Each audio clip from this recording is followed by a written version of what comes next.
Vamos a leer en el capítulo 20 del libro del Éxodo, versículos 4 al 6, dice la palabra del Señor: No te harás imagen ni ninguna semejanza de lo que esté arriba en el cielo, ni abajo en la tierra, ni en las aguas debajo de la tierra, ni te inclinarás a ellas, ni las honrarás, porque yo soy Jehová tu Dios, fuerte, celoso, que visito la maldad de los padres sobre los hijos, hasta la tercera y cuarta generación de los que me aborrecen, y hago misericordia a millares, a los que me aman y guardan mis mandamientos. Vamos a orar al Señor. Padre, venimos de nuevo ante tu presencia, conscientes de nuestra necesidad, nuestra debilidad. Oh Señor, te rogamos que tú nos asistas, tú nos ayudes a estar atentos a recibir tu palabra con un corazón humilde, receptivo. Señor, que tú obres en cada uno de los que estamos aquí conforme a la necesidad de cada uno. Oh Dios, ten misericordia. Te rogamos tu ayuda, tu asistencia y tú fortalezcas a quien ha de predicar tu palabra. En el nombre de Cristo te lo pedimos. Amén. Amén.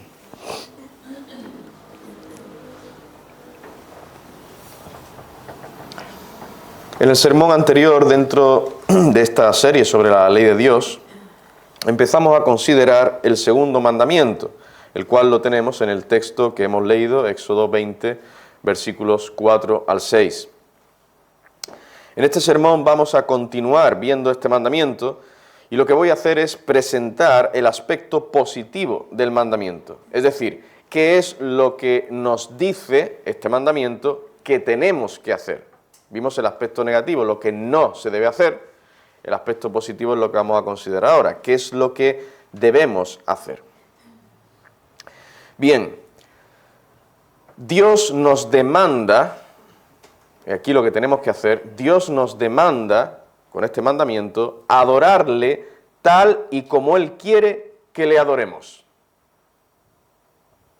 Dios nos demanda en este mandamiento que tenemos que adorarle no como nosotros pensemos, nos imaginemos, elucubremos, deduzcamos, no, como Él quiere que le adoremos. Así tenemos que adorar al Señor. Mientras que la idolatría degrada al hombre, el simple hecho de que este mandamiento se encuentre aquí, en la palabra de Dios, es la evidencia de que Dios tiene un mejor plan para nosotros. Si nos dice que debemos adorar al único Dios verdadero, si nos dice que no debemos adorar al único Dios verdadero a través de imágenes, el Señor nos prohíbe tal cosa, la deducción lógica es que entonces ese Dios verdadero ha tenido que especificar cómo quiere que se le adore. Si no fuera así, entonces el hombre tendría libertad para adorarle como quisiera, y esto sería una propia contradicción del mandamiento. O sea, el mandamiento, este segundo mandamiento, necesariamente implica esto que acabo de decir, que el Señor quiere que le adoremos como Él nos demanda.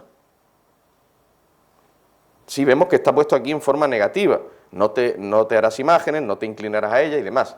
Pero el aspecto positivo está aquí también. Es necesario. Es lógico. Si el Señor nos prohíbe adorarle a través de imágenes, Él no quiere que le adoremos a través de imágenes, ya sea físicas, ya lo vimos en su momento, o imágenes mentales que nos hagamos de Dios. Entonces, necesariamente, el Señor ha tenido que especificar, decir cómo quiere que le adoremos. Porque si no fuera así, pues entonces cada uno le adora como le parece, estaríamos cayendo en la prohibición del mandamiento. Y sería una contradicción. Así que, ciertamente, este segundo mandamiento nos dice, nos enseña, nos demanda que tenemos que adorar a Dios tal y como Él nos demanda en su palabra. Recordemos que ninguno de los mandamientos tiene la pretensión de echar a perder nuestro disfrute de la mejor vida posible. Al contrario, Dios nos da sus mandamientos para nuestro bien, para nuestro gozo, y este segundo mandamiento no es una excepción. Al prohibir los ídolos falsos y las imágenes en la adoración, Dios no solo está prohibiendo, sino dando también un mandamiento positivo, un mandamiento que es para nuestro bien, para nuestro gozo. No es algo coercitivo, no es algo opresivo. No. Hermanos, tenemos que verlo así. Es para nuestro bien, deleite y gozo. Tenemos que adorar, debemos adorar al único Dios verdadero como Él quiere que le adoremos. Y esto será lo mejor. Y esto será para nuestro bien. Y esto será para nuestro gozo. Ay, es que Dios me está diciendo cómo tengo que adorarle y a mí me gustaría hacerlo de otra manera. Y Dios me está diciendo esto y como que me está coartando mi libertad de expresión. Pues yo quisiera adorarle como de esta otra forma. Y como que el Señor me está restringiendo como yo quisiera adorarle. Los que piensan de tal forma, los que piensan así, tendrán que examinar sus corazones, ¿no? Y ver dónde están sus corazones. Si tienen un corazón para el Señor o para ellos mismos. Y claro, entonces sí, lo ven como algo malo, algo restrictivo, este mandamiento. Pero no es así. El verdadero creyente, el que realmente ama a Dios, ama al Señor, ama su palabra, el que realmente ama a Dios, se deleita en el Señor, se deleita en su palabra, ve este mandamiento como algo bueno, algo para nuestro gozo. Qué bien que el Dios creador, el Dios todopoderoso, el Dios infinitamente sabio, el Dios soberano, el Dios que me ha salvado, en su gracia y misericordia, me ha revelado cómo quiere que le adore. ¡Qué bueno! No lo ha dejado a mi libre pensamiento pecaminoso, porque estamos contaminados por el pecado. Sí, aunque seamos creyentes, hay un resto de pecado en nosotros. ¡Qué bueno es el Señor! Que nos demanda, nos enseña, nos instruye en su palabra sobre cómo debemos adorarle. Y Él quiere que lo hagamos así, no de otra manera. Dios nos dignifica al ordenarnos que dejemos los ídolos a un lado y le adoremos solo a Él y como Él nos demanda. Así que esto no es solo un deber, sino sobre todo un privilegio que podamos acercarnos para adorar y alabar a Dios tal y como Él quiere, no con las formas o imágenes o pensamientos o ideas que a nosotros se nos ocurran. Hermanos, veamos este mandamiento, como todos los demás, pero este también como una bondad, una gracia, una misericordia del Señor, algo bueno.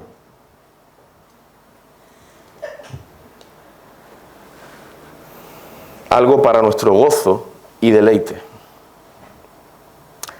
Ahora, si las estatuas o imágenes son representaciones imperfectas de Dios, nos preguntamos, ¿cuál es entonces la imagen perfecta que se nos ha revelado de Dios? Quisiera que consideráramos esta pregunta, porque es muy importante. ¿Cuál es la imagen perfecta que se nos ha revelado de Dios? ¿Se nos ha revelado alguna imagen de Dios? Podríamos preguntarnos antes, ¿no? Pero estoy dando por sentado que sí, se ha revelado una imagen de Dios. ¿Y cuál es esa imagen perfecta que se nos ha revelado de Dios? Sabemos por lo que nos revela la Escritura que Dios es espíritu perfecto, tal y como dice en Juan 4:24. Él se ha dado a conocer manifestándonos sus atributos, así como sus obras. lo tenemos en las Escrituras.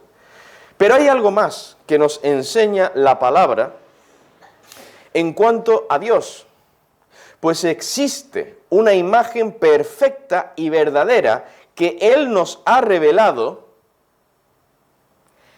en la persona bendita de su amado Hijo, manifestado en carne, nuestro Señor y Salvador Jesucristo. Él es la imagen perfecta de Dios. Segunda a los Corintios, capítulo 4, versículo 4, dice: Cristo, el cual es la imagen de Dios. La imagen de Dios. No una semejanza, no un semidios, no alguien que se acerca mucho, pero no es Dios. No. La imagen perfecta de Dios. Esto de la imagen de Dios no se dice de ningún ángel, ni de ningún arcángel, ni de nadie. El Señor Jesucristo es la imagen verdadera, perfecta del Dios verdadero. Esto significa que siendo Cristo Dios, representa verdaderamente a Dios, de tal modo que quien ve al Hijo, ve también al Padre. Esto fue lo que el mismo Señor Jesucristo dijo en Juan capítulo 12, versículo 45. El que me ve, ve al que me envió. El que me ve, dijo el Señor Jesucristo, ve al que me envió. Estas palabras no se atrevió a decirlas ningún arcángel, ningún ángel, ningún profeta, ninguno de los grandes profetas se atrevió a decir estas palabras. Porque serían blasfemia en boca de esos hombres. Pero el Señor Jesucristo las dijo. ¿Por qué? Porque Él es Dios. La imagen perfecta de Dios. El que me ve, ve al que me envió. Y en Juan capítulo 14, versículo 9, el que me ha visto a mí, ha visto al Padre. Otros textos, Colosenses capítulo 1, versículo 15, dice ahí, su amado Hijo, Él es la imagen del Dios invisible. Sí, Dios es espíritu, Dios es invisible, pero el Señor quiso revelarse en el Dios encarnado, la segunda persona de la Santa Trinidad, el Señor Jesucristo. Él es la imagen del Dios invisible. Y en Romanos capítulo 9, versículo 5 dice, Cristo, el cual es Dios sobre todas las cosas, bendito por los siglos. Amén.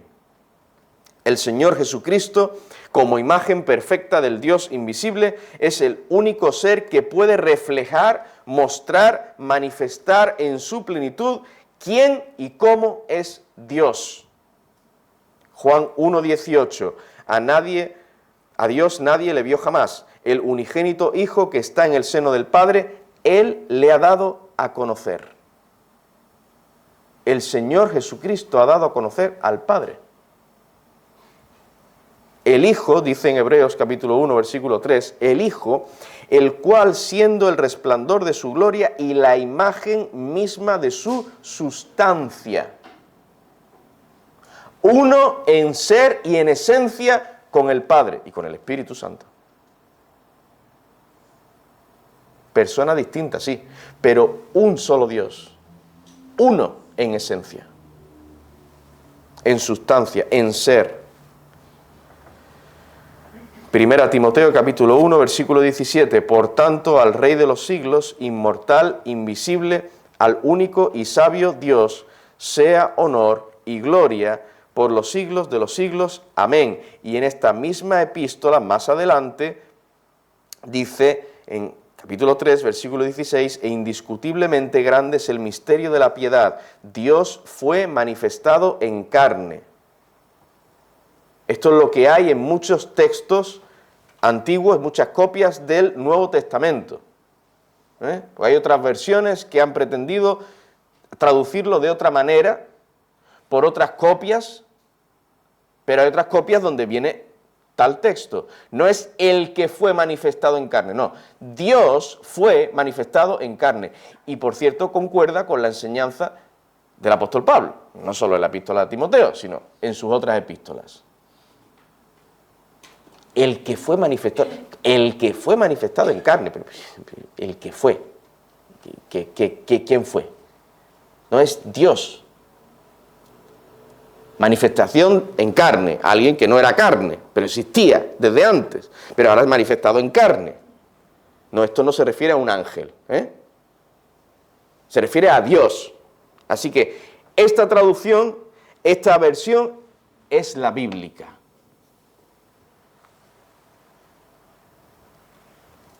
Dios fue manifestado en carne, justificado en el Espíritu, visto de los ángeles, predicado a los gentiles, creído en el mundo, recibido arriba en gloria.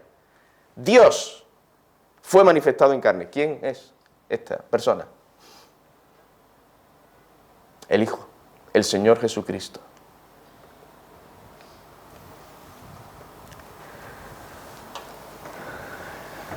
Quien revela, quien muestra, manifiesta la imagen de Dios. Él es la imagen perfecta, verdadera, del Dios único y verdadero.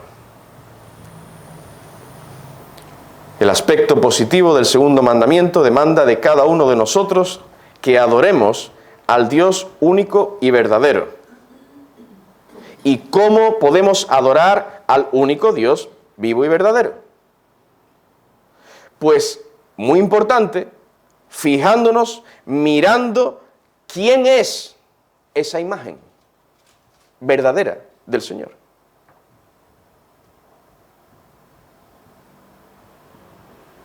Enfocándonos, centrándonos en esa persona, que es la imagen fiel y verdadera de Dios, el Señor Jesucristo. Así que no se puede adorar a Dios, no se puede adorar a Dios si no es a través de Jesucristo y por Jesucristo. Hermanos, los que no creen en la divinidad de Cristo no están adorando a Dios. Esto tenemos que tenerlo muy claro. Bueno, los testigos de Jehová se llaman cristianos también, ¿no? Tienen la Biblia, mira, ¿no?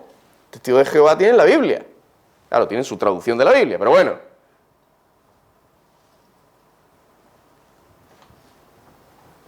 Oh, mira, los unitarios, pues mira, pues también creen, ¿no? Y tienen la Biblia también, ¿no? Oh, mira, los católicos romanos, ¿no? Oye, mira, y ellos creen en la Trinidad, ¿no? Si pretenden acercarse a Dios, adorar a Dios, a través de María, los santos, o a través de cualquier otra forma, ideología, pensamiento, no están adorando a Dios. No están adorando a Dios como el Señor quiere, como el Señor demanda.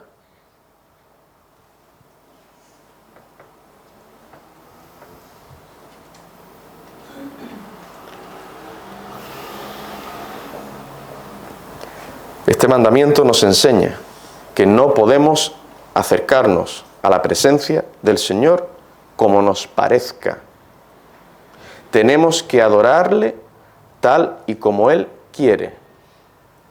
Y es fundamental, es básico, es prioritario, importantísimo.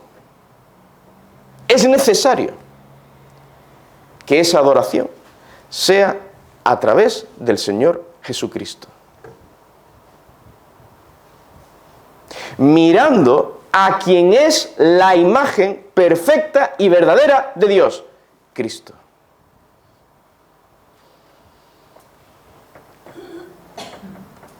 Hermano, igual nosotros, ¿eh? Si alguien viene aquí y pretende adorar a Dios porque se ha portado muy bien, porque lleva muchos años en la iglesia, porque conoce mucho de la Biblia, porque, bueno, pues mis padres son creyentes, Si alguien pretende venir aquí a adorar a Dios de esa manera, sin tener en cuenta a Cristo, se está equivocando. que no está adorando a Dios. Es más, está ganando el desagrado de Dios. Es solo a través de Cristo, del Señor Jesucristo.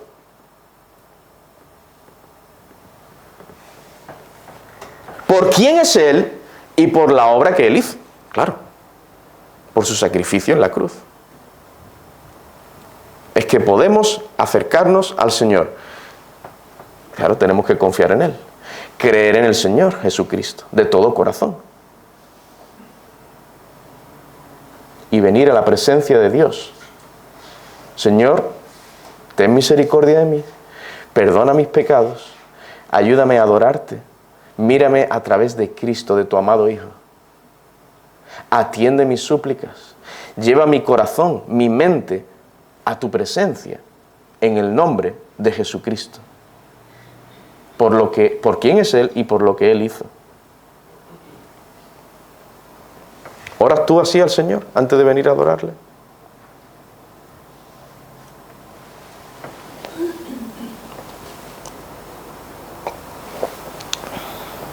Señor, muchas gracias por tu día santo, gracias por lo que tú me has dado, gracias por este día, ayuda al pastor, ayúdale en la predicación y tú nos bendigas en este tu día. Amén. Y a la iglesia.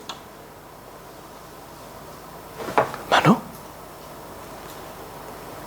es que venimos aquí. Venimos aquí a adorar a Dios. Y tenemos que hacerlo, preparando nuestros corazones, en fe, confiando que Dios acepta nuestra adoración en el nombre y por los méritos de Jesucristo.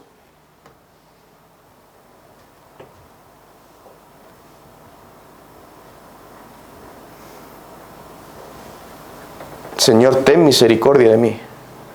Te ruego por los méritos de Cristo. Ten misericordia, Señor. Llévame en adoración a ti. Mueve mi corazón. Escucha mi súplica. Obra en mí para que te adore en el nombre de Cristo. Mírame a través de tu amado Hijo. Acepta mis sacrificios por Cristo Jesús.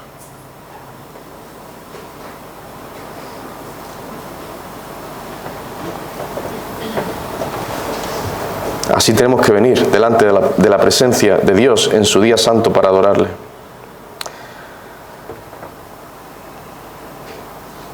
Así que en este mandamiento tenemos una llamada a la verdadera adoración. El Señor Jesucristo, hablando a la mujer samaritana, le dijo, Juan 4, 23 y 24, mas la hora viene, y ahora es, cuando los verdaderos adoradores adorarán al Padre en espíritu y en verdad, porque también el Padre tales adoradores busca que le adoren. Dios es espíritu, y los que le adoran en espíritu y en verdad es necesario que adoren. Esta es, hermanos, esta es la verdadera adoración. Dios no ha dejado en su palabra que el hombre adore como a él buenamente le parezca. No. Esto es lo que muchos piensan. Es que Dios no prohíbe tal cosa. Como Dios no prohíbe que hagamos tal cosa en la iglesia, pues la hacemos. Ya. No. Eso no es lo que nos enseña la Escritura.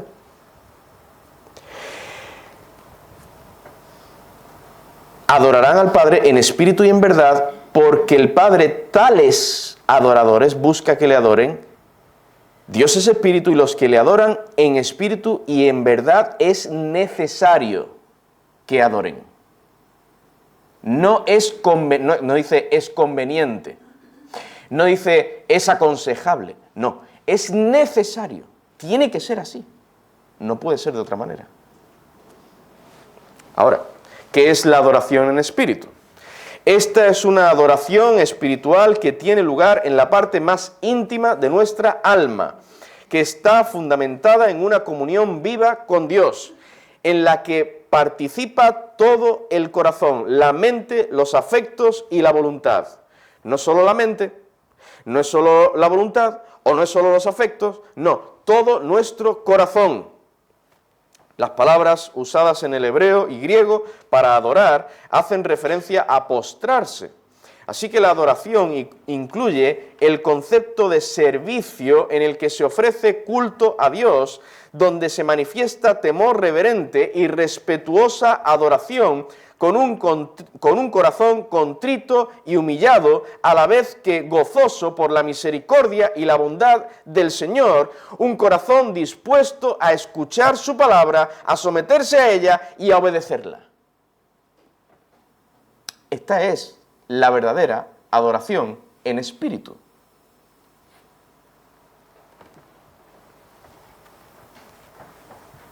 Tal clase de adoración dista mucho de la supuesta adoración que muchos pretenden rendir a Dios hoy en día, donde apelan a los afectos únicamente.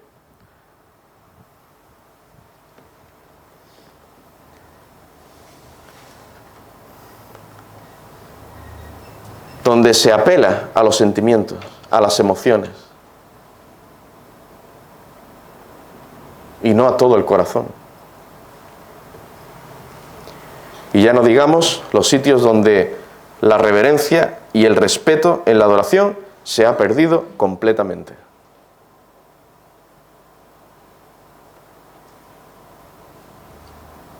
Como Dios no prohíbe en su palabra que demos saltos, ¿no?, en la iglesia, pues vamos a adorar a Dios saltando. No, esto no me lo estoy inventando, ¿eh? Yo lo llegué a ver en vídeos, tristemente, ahí, en internet.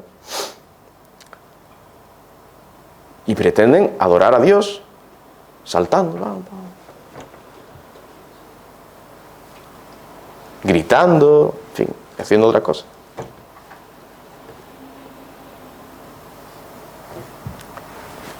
La reverencia, el respeto, la sumisión, el temor de Dios en la adoración, en muchos sitios está perdido. Y en otros sitios que todavía no han llegado a eso, están en el camino. Están en el camino ese, de perder ese respeto, esa reverencia y ese temor en la adoración, temor reverente. Están en ese camino.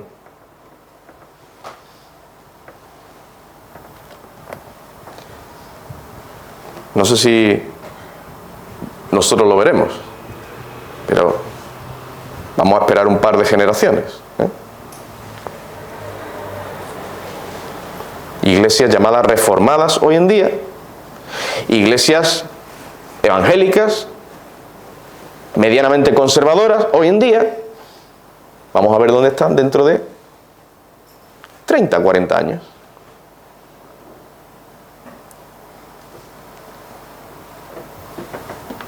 Que los pentecostales conservadores empezaron medianamente bien, tranquilos, y quedan por ahí algunas iglesias, ¿sí?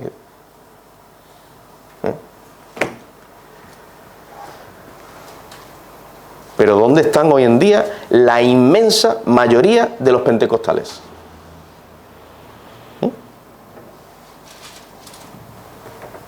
Pues ahí van otros muchos que no son pentecostales, pero ahí van. Están corriendo, están avanzando en ese camino de la irreverencia.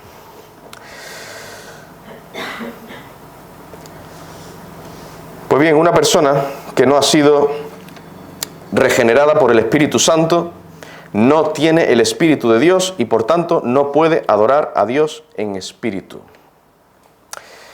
Pero ¿qué es la adoración en verdad? En espíritu y en verdad. ¿Qué es la adoración? La adoración en verdad. Esta es una adoración que está en completa armonía con la verdad de Dios, según está revelada en su santa palabra, y de acuerdo a la naturaleza del Dios que adoramos, de acuerdo a la naturaleza del Dios que se ha revelado. De ahí que nosotros creamos en el principio regulador de la adoración, que no es más que una parte del principio regulador de la Iglesia. No es el propósito de este sermón, ni tenemos tiempo ahora de hablar en detalle acerca del principio regulador, pero sí me gustaría traer un muy breve resumen. El principio regulador nos dice que debemos adorar al Señor solo de la manera que Él ha mandado. No podemos decir que porque algo no esté prohibido en la Biblia, entonces podemos introducirlo como parte de la adoración. No, este es el llamado principio normativo. Podemos tomar lo que Dios manda y lo que Dios no prohíbe en su palabra. Lo que Dios ha mandado, lo tomamos.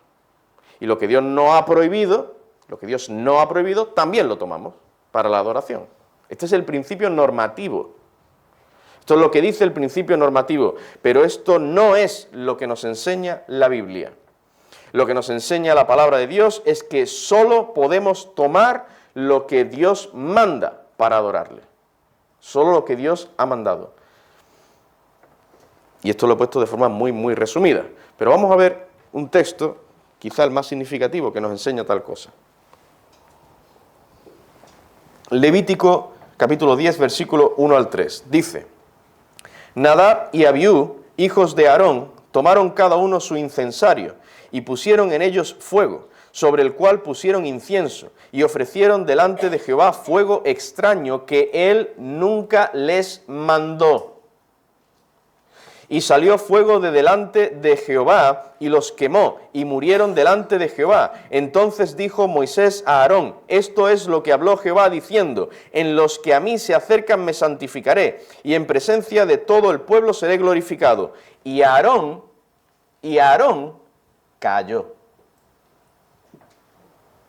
Bueno, este es un pasaje muy claro. Nadab y Abiú tomaron cada uno su incensario y pusieron en ellos fuego. ¿Qué malo hay en esto? ¿Qué problema hay en esto? Su incensario, pusieron fuego. No hicieron nada estrambótico, ni nada así, feo, ni grave. Pusieron fuego. Yo no recuerdo que Dios haya prohibido tal cosa. Voy a poner fuego en el incensario. Pues voy y ya. El problema es que ofrecieron delante de Jehová fuego extraño que Dios nunca les mandó. ¿Y sabéis qué hizo el Señor? Lo hemos leído. Dios los mató a los dos.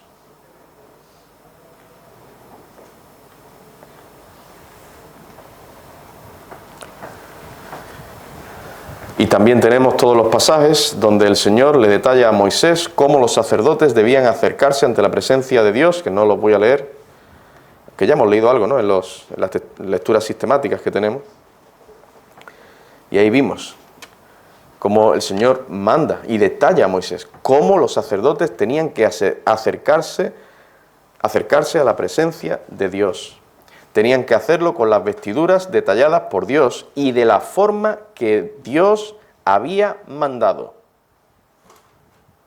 Y sí, esto es el del Antiguo Testamento, pero de aquí sacamos un principio bíblico muy importante. Dios quiere que le adoremos como Él nos ha prescrito y no de otra manera. Que el Dios del Antiguo es el mismo que el del Nuevo, ¿eh? Algunos no lo ven así, pero es así. O sea, el Dios del Antiguo Testamento es el mismo del Nuevo Testamento. Y en el Antiguo Testamento Dios quería que se le adorara de esta manera, con el fuego que Él había mandado, no con otro fuego extraño que Él no había mandado, con el que Él había mandado.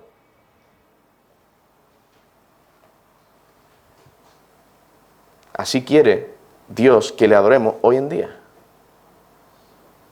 como Él nos ha mandado. Este es el principio bíblico que sacamos, que obtenemos de este pasaje, de estos pasajes. Dios quiere que le adoremos como Él nos ha prescrito y no de otra manera. Tal adoración tiene que ser en espíritu y conforme a la verdad. Y este doble carácter de la verdadera adoración, en espíritu y en verdad, supone la acción del Espíritu Santo en el hombre. Para poder adorar a Dios es necesario que quien adora conozca y ame a Dios. y por tanto solo le es posible adorar a Dios en espíritu y en verdad a aquellos que verdaderamente han sido hechos hijos suyos. Por eso la adoración al Señor no está solamente ubicada en el lugar de cultos de la Iglesia, sino que se extiende a nuestro hogar y también a nuestro lugar de trabajo o de estudios. No adoramos al Señor únicamente cuando estamos aquí, en este lugar. Y esta enseñanza la apreciamos en la conversación que Cristo tuvo con la mujer samaritana. En Juan 4:20 dijo el Señor, la mujer le dijo al Señor: nuestros padres adoraron en este monte y vosotros decís que en Jerusalén es el lugar donde se debe adorar. A lo cual Cristo le respondió, versículo 21, mujer, créeme que la hora viene cuando ni en este monte ni en Jerusalén adoraréis al Padre. El Señor nos muestra con esta expresión que la verdadera adoración no está limitada a un lugar específico. Esta es una adoración que primero comienza en el corazón, es una adoración en espíritu, a nivel personal, después a nivel familiar y luego se proyecta a nivel congregacional en la que nos presentamos a Dios en sacrificio vivo, santo, agradable a Él, tal y como Él nos demanda en su palabra. Una adoración en verdad, en espíritu y en verdad, en espíritu y conforme a la verdad de la palabra de Dios. Bien, hemos visto hasta aquí, en relación con el segundo mandamiento, su aspecto negativo, la prohibición, y su aspecto positivo, la demanda de adorar al Dios único y verdadero como Él quiere que le adoremos. Veamos ahora en tercer y último lugar sus promesas de maldición y de bendición. Primero, la promesa de maldición, dice en Éxodo 20, versículo 5, la última parte: yo soy Jehová tu Dios, fuerte y celoso, que visito la maldad de los padres sobre los hijos hasta la tercera y cuarta generación de los que me aborrecen. Estas palabras no significan que los hijos van a recibir el castigo de Dios por el pecado de sus padres, no. Debemos entender este versículo a la luz del contexto de las Escrituras, pues dice, por ejemplo, en Ezequiel 18:20, el alma que pecare, esa morirá, el hijo no llevará el pecado del padre, ni el padre llevará el pecado del hijo, la justicia del justo será sobre él, y la impiedad del impío será sobre él. Las palabras de Éxodo 20:5 significan que la idolatría arruina no solo a la generación presente, sino también a las generaciones venideras. La falsa adoración afecta no solo a los que la practican ahora, sino también a las generaciones venideras. Como nosotros, hermanos, adoremos a Dios, eso estará afectando, impactando, influenciando a nuestros hijos. ¿Y cómo ellos van a adorar? Ahora y en el futuro. Algunos piensan que su forma de adorar, como a ellos les parece, porque Dios no lo ha prohibido, esto es importante, típica excusa del principio normativo, Dios no lo ha prohibido, voy a adorar así. Da igual que Dios no haya demandado tal fuego, me da exactamente igual, Dios no lo ha demandado, pero bueno, yo voy porque Dios no lo ha prohibido, así van. Bueno, adoro al Señor así y no va a pasar nada. Y no va a afectar a nuestros hijos. Y no va a afectar a sus vidas. Y no va a afectar a las nuevas generaciones. Porque estamos muy contentos. ¿Estamos saltando? Estamos muy contentos todos.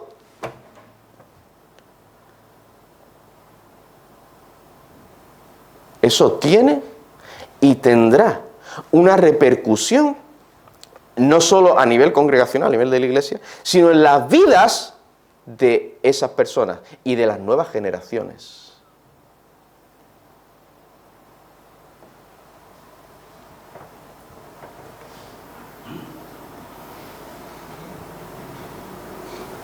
Dios visita y visitará la maldad de los padres sobre los hijos hasta la tercera y cuarta generación de los que le aborrecen. Los que aborrecen su palabra, donde Dios especifica cómo quiere que se le adore.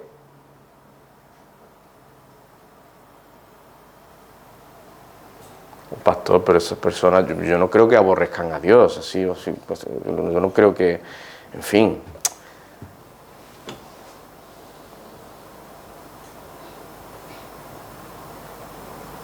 Hay muchos que tienen celo de Dios y piensan que aman a Dios, pero no es conforme a ciencia. Y sí, puede que ellos en sus mentes, en sus corazones, piensen, yo amo al Señor, ok. Pero si no le estás obedeciendo como Dios demanda en su palabra,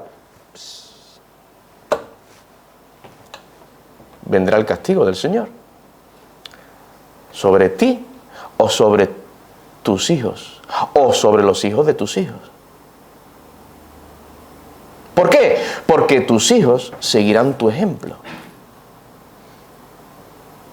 Y tus hijos y los hijos de tus hijos seguirán tu ejemplo o el ejemplo de tus hijos. Que no será un ejemplo bíblico, que no será una adoración verdadera conforme a la palabra de Dios. Y entonces vendrá el castigo, vendrán las repercusiones.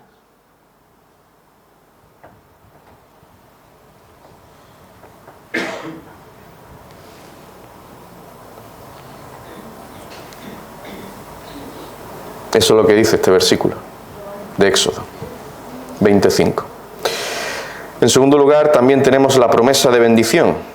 Éxodo 26, que hago misericordia a millares, a los que me aman y guardan mis mandamientos. ¿Os dais cuenta? El punto no termina. Que hago misericordia a millares, a los que me aman. Punto. A los que me aman y guardan mis mandamientos. Porque la evidencia de un amor sincero y verdadero a Dios es que guardamos sus mandamientos, lo cual incluye el segundo mandamiento también, sí, no los otros 9, o sea, todos, el segundo mandamiento también. Hermanos, hay muchos, y yo lo digo con tristeza, conozco a personas. Sí, puede que sean verdaderos creyentes. Son verdaderos creyentes, ok. Que piensan que adoran a Dios. Y son sinceros en su adoración, sí. Pero están sinceramente equivocados. Dios no ha demandado tal fuego. Es extraño.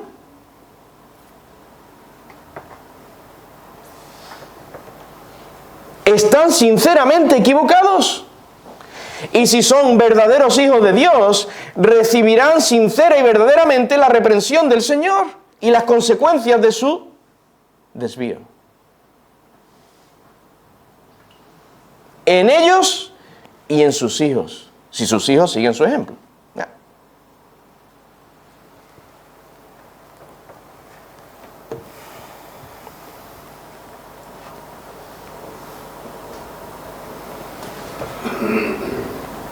Pero el Señor hace misericordia a millares, a los que le aman y guardan sus mandamientos. Y tenemos evidencia de esto, por ejemplo, en el rey Ezequías, quien recibió gran bendición y avivamiento espiritual a pesar de que Acaz, su padre, hubiera sido un apóstata y un idólatra. Y el Señor tuvo misericordia de este hombre. Hermanos, yo tampoco quiero dar la impresión de que,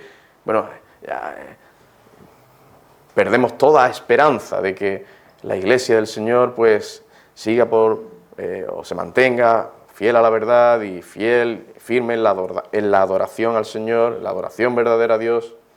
No perdemos toda esperanza. Y tenemos que seguir clamando que el Señor obre en las iglesias, obre en los pastores para que prediquen la palabra y enseñen la verdad. Entre otras cosas, este segundo mandamiento y cómo se debe adorar al Señor. Y quiera Dios que en las generaciones venideras haya al menos algunos que se levanten y digan basta. Basta ya de la adoración irreverente, mundana. Basta ya de las invenciones de los hombres. y de la adoración que no es ni en espíritu ni en verdad. Basta ya de esa adoración que no es conforme a la verdad.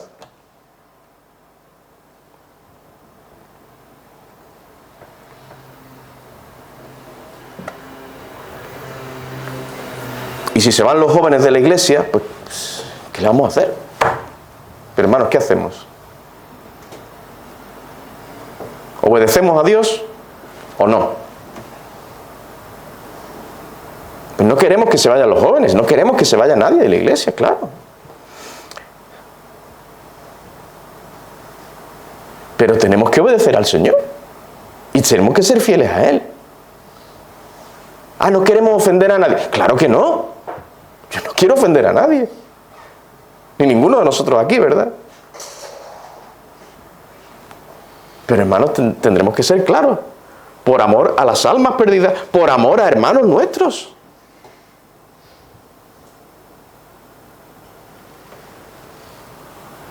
Que pueden ser sinceros en lo que hacen, pero están sinceramente equivocados.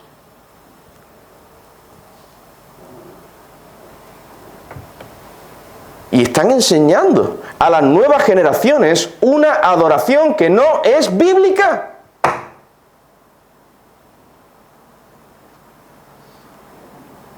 Y esto tiene que parar ya.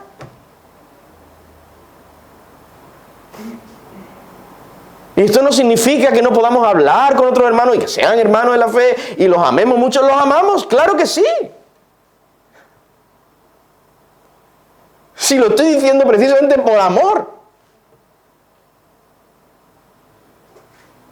Por amor a esos hermanos. Por amor al pueblo de Dios. Por amor al Señor. A su iglesia. Hermanos, esto no es orgullo. Esto no es vanagloria. Esto no es sectarismo. Esto es el verdadero amor.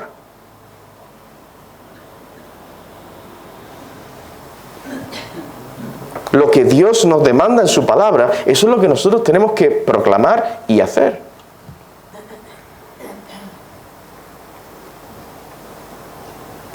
Y nosotros, en nuestras vidas, siendo un ejemplo de piedad, de santidad, adorando al Señor en nuestros corazones, con nuestras mentes, nuestros afectos, nuestra voluntad, alabando y adorando al Señor allá donde estemos.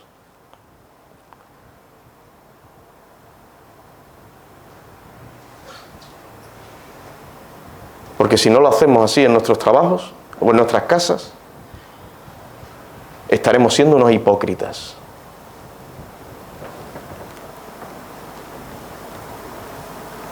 Y seremos también falsos adoradores. Sí, traeremos también fuego extraño. Porque lo externo puede estar muy bien, pero el corazón está mal. Y eso tampoco lo quiere Dios. Eso es fuego extraño. Traemos a Dios una adoración que no es la que el Señor nos demanda. Y llegó un momento en el pueblo de Israel donde traían los sacrificios, donde traían los corderos y todos los animales que traían, y el Señor les tuvo que decir: ¿quién demanda eso de vosotros? Hastiado estoy.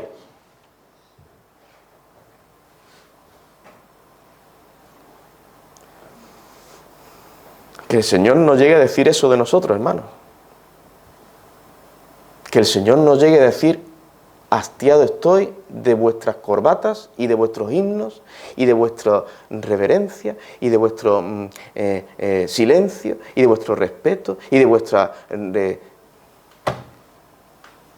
el Señor no llegue a decir eso de nosotros.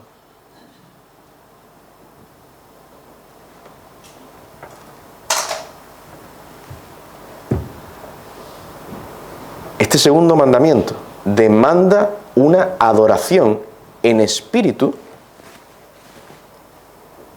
corazón, y en verdad, conforme a la palabra. En espíritu y en verdad.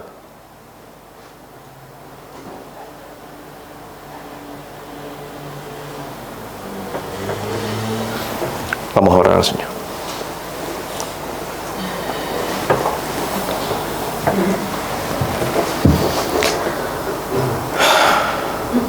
Oh Padre Santo, cuán bueno eres que nos traes tu palabra.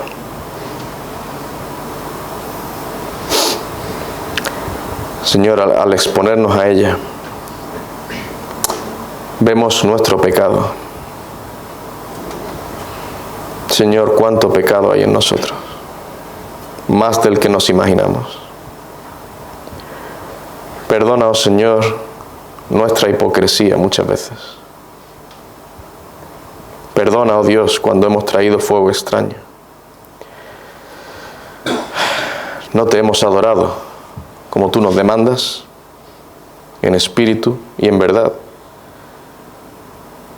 Y aún así seguimos aquí. Tú nos perdonas. Eres paciente con nosotros. Misericordioso. Pero no por ello tenemos que seguir pecando. Oh Señor, ten misericordia. Perdona nuestros pecados y llévanos a la madurez espiritual. Llévanos a adorarte, oh Señor, como tú quieres que lo hagamos. Con sinceridad de todo corazón. Ten misericordia de esta iglesia. Ten misericordia de nosotros. Te pedimos todo esto en el nombre y por los méritos de Cristo nuestro Salvador. Amén, Señor.